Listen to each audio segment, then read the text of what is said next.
What he just said, please.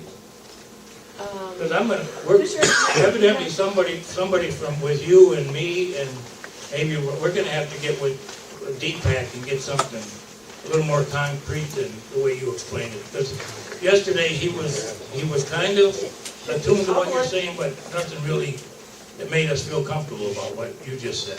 Well, you would be a part So of it. that would be part of the, before Okay, you would issue the that's fine. permit, we would have to have that agreement and present it to you. That's fine. But it's hard to do that without knowing. I understand, but based on, we just want to make sure that's something that's put in the minutes, get put on the records, and we go, it's not overlooked. We have had conversations Okay. with DPAC about, would you be willing to enter into this type of an agreement? And our understanding is that yes, the road commission would, and that we will fund that. But we need to Thank you very get much. your cooperation in putting that Okay. together. That's good, thank you.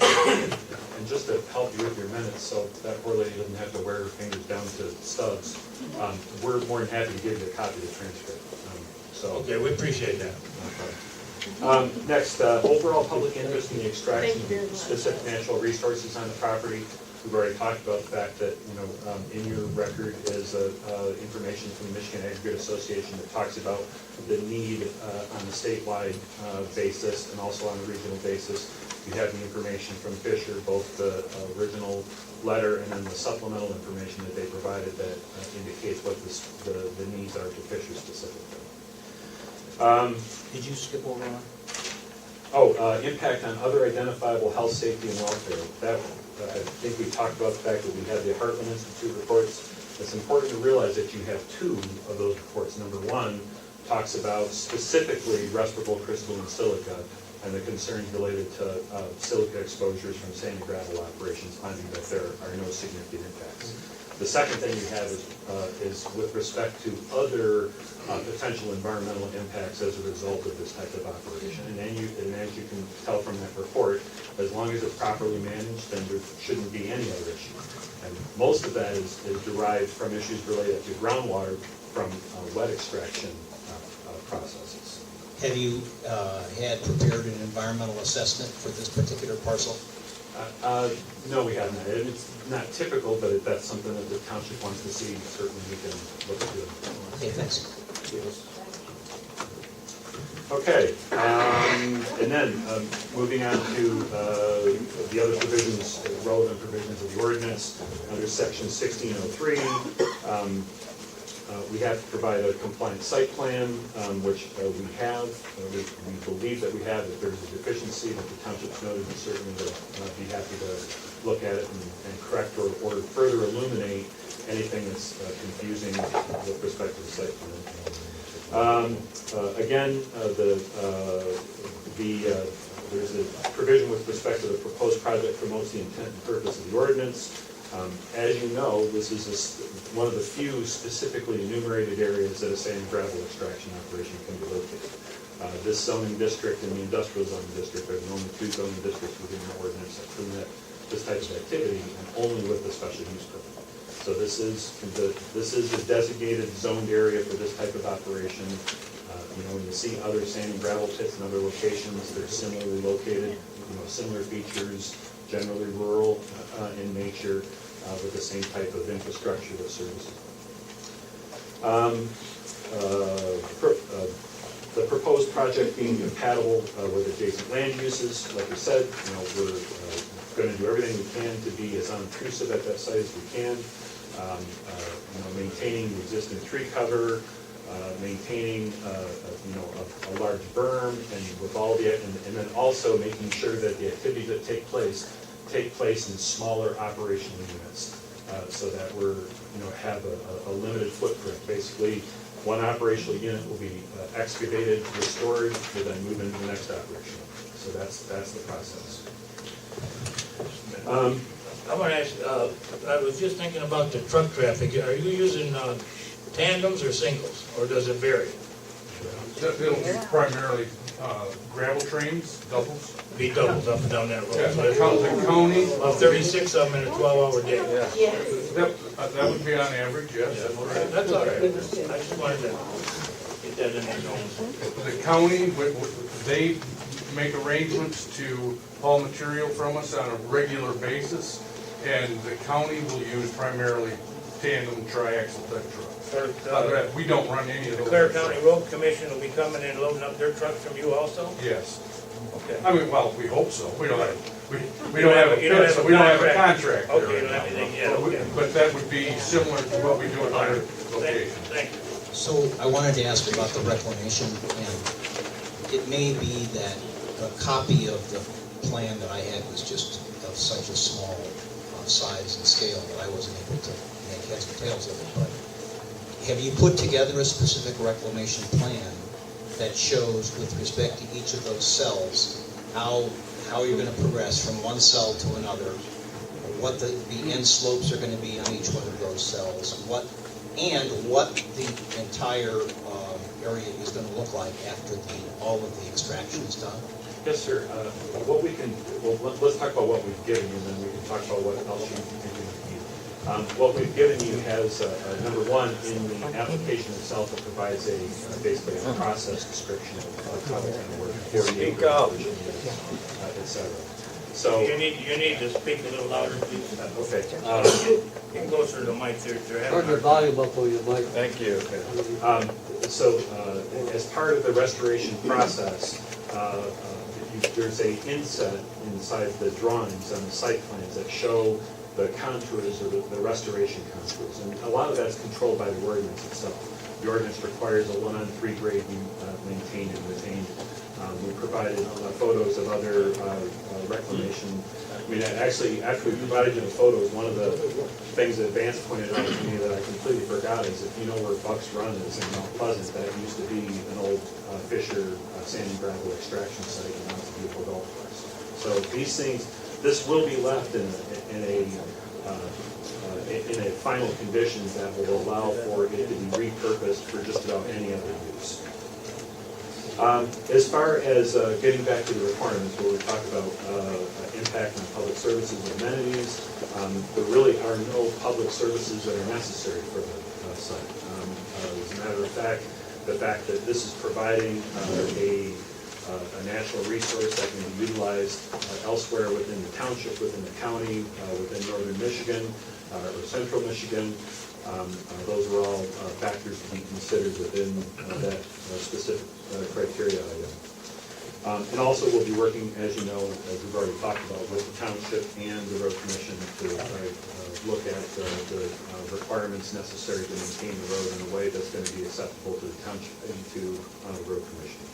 How about the owners, the landowners? And then the project complies with all other applicable ordinances, state and federal statutes.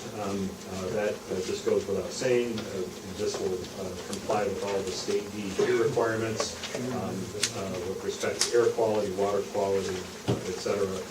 We'll have necessary soil erosion permitting from the county. So all those requirements either have been or will be fulfilled. And then, obviously, last but not least, the Section 1604 requirements. One is that the proposed use is consistent with the zone and planned use of the property. This is completely consistent with the zone and land use, or the zone and planned use for the property. That the special exception complies with the intent and purpose of the district in which it is located. Well, to say that it isn't would basically be to say that your master plan and your zoning ordinance weren't properly put in place. The special exception use will comply with standards and purposes set forth in the township master plan. There are several elements that demonstrate that this is consistent with the master plan. It encourages a variety of light industrial developments with attractive sites to strengthen the tax base and provide employment opportunities for area residents. I think Vance was telling me before the meeting that they employ 36 people from the county. As far as at this specific location, there will be at least 3 jobs and possibly more created at the site.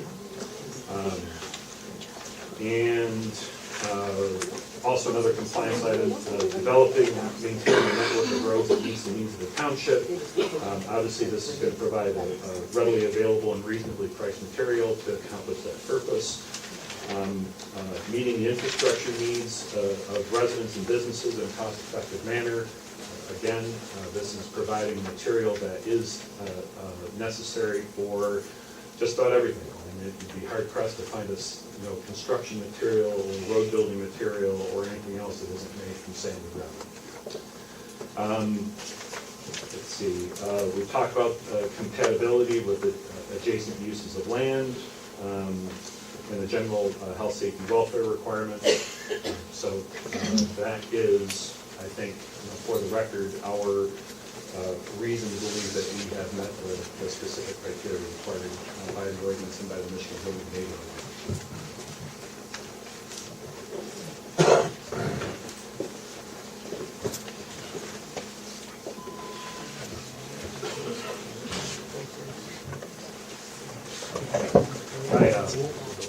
Yeah.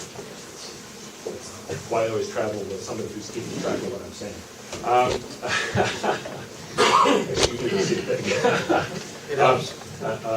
Mark had pointed out to me the fact that it's important to remember that as you look at the appraisal, that the appraisal looked at direct adjacent sales of properties with respect to their proximal location to sand and gravel. And the need. oh, Based on the completion of the business. right. I covered this a little bit, but as we were talking about the specific need as to the resource for Fisher, I think I told you that of their 3 sand and gravel operations, 2 are going to, in this area, 2 are closing. They'll be depleted, I think, within a year, and the 3rd one shortly thereafter. So there certainly is a need as to Fisher, and obviously, sand and gravel is needed by other people in the community because otherwise we wouldn't be in business. What's the lifespan of this property over here? 25 years is projected. Yeah, 25 years worth of mining to go on there? Well, keep in mind that your ordinance allows for iterative, Right, yes. sunsets. So if we have a 10-year, I think 10 years was suggested by the zoning administrator, we're okay with that. If for some reason the township doesn't want to renew it, then that's a township's prerogative. Right, okay. But, but that is, I think they're going to invest a lot of money in this, and you don't do that unless you have some degree of predictability, the very longevity of your operation. And it's also an operation that's really only running 6 to 7 months a year, so. I'm happy to answer any other questions. Can you give us some information Prime resort time. on those other pits that you're talking about, the ones that are about to close down, where their locations are? Sure. I tell you what, why don't we make a list of stuff? That's what I'm thinking. Yeah, that's what I think. Mark. As we go through this, Okay. we'll get. That's one thing I think would be helpful. Okay, so I think that there were 3 things that I heard, if my memory is clear. This nice lady said something about getting something as far as the availability of the resource on a statewide basis, correct? The number of pits that are in operation. I would like to know how many Fishers operating statewide. Okay, just as to Fisher. Okay. And Fisher and his affiliated companies and his parent company. How many in the state of Michigan? Okay. And we had this second one with respect to, I think that. The volume of the rocks that may be crushed in the interim period, and then, request related to silica specific content. I think that's in the soil line. They're just deciding, they're just talking back and forth, reassuring each other. They're agreeing on the information they provide us with, based on our conversations That's so what far. we asked for. Right? That's what the conversation was about here. Yes, sir. They couldn't hear your partner All there. right. And then I think Mr. Fahey specifically asked about the sunset of the Fisher operations in Clear County. Right. And we talked about environmental assessment. Yes, sir. Specific to that property. Well, yeah, specific to that property, and I think that you wanted to talk amongst yourselves as far as whether or not you felt comfortable with us obtaining that information, or... Right. Fine, the township wants to get that. One way or another, we'll get her done. That's one thing. And what about a traffic study? OHM basically looked at the ability of the roads to accommodate the traffic, to make sure that there were a minimum turning and sight distances that were required, making sure that it accommodated the type of truck travel that it's going to have. So those are the things that they looked at. But if you're looking for something more specific, we can talk about how we can. And usually the traffic study that you would see is more than one page like that.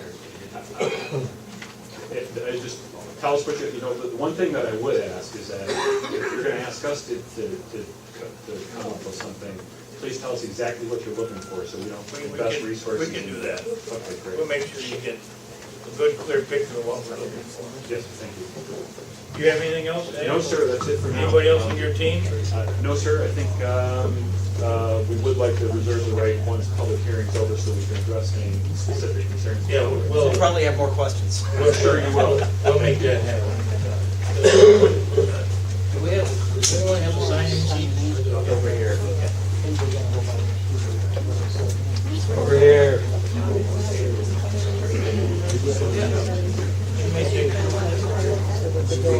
Yeah. Right. We can add you. Thank you. I put it in the meeting, we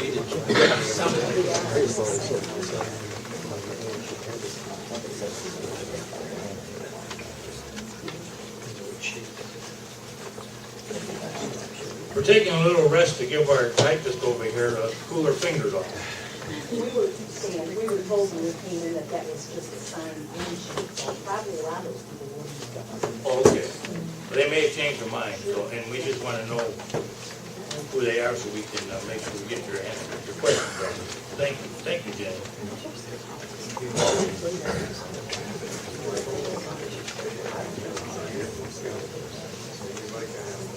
Okay.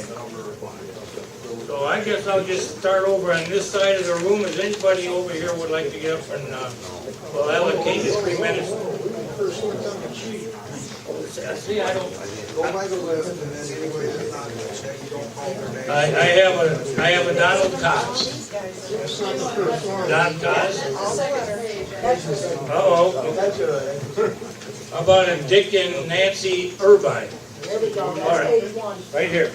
If you're comfortable with that? First, I'd like to ask you, did you reference this CMU environmental study that was done 2 years I'm ago? not sure what, I'm not, I heard you talked about it, but I don't know if that was what you were talking about. I'm not sure what you're talking about. We have, Okay, first, let me give you some background, because I probably got background here that nobody else in this room has. And I've been a gate guard Hey, sir, in the oil sir. field. you need to address the commission and not the audience. Oh, well, you didn't tell me. I said, okay. If I could try to answer this, based on what I know about this, it's never been found. It's never been substantiated, it's not been validated. Okay, there's somebody that says it is. Let them answer that, Well, okay? that's an ongoing issue, right, Rod? Yeah, Ben. They've gone through the minutes back to 2002, trying to find some information that pertains to this, and there's no record that we can find that it's ever been proven. It's hard to believe somebody would put that down. No, it really isn't hard to believe. And use Central Michigan University as a source. Anyway, that's not what I'm mainly Okay. concerned. I just heard you talk about something, I thought that was what you talked No, about. we're not going to reuse that as a reference because we can't verify it even exists. Would you be comfortable standing over there and using a microphone and talking? I think I can talk loud enough that everybody Okay. can hear me. Well, okay, if they can Even hear if I you. gotta talk this way instead of address you, Oh, that's fine. all right? Sure. I do project. Mr. Okay. Irvine? As I said, I probably have some background here that nobody else in the room has. I've been a gate guard on 15 oil fields in Louisiana and Texas. So I know a little bit about gravel trucks, sand trucks, and all the rest coming in. I know a little bit about what happens when people start digging into the oil soil, okay? And I can tell you this, the statement that there is no noise, I can't use that language, okay? It's bold, all right? There's a lot of noise. These trucks do not creep up. They do not just gently touch their brakes. Even if they touch them gently, boom, you're gonna hear it.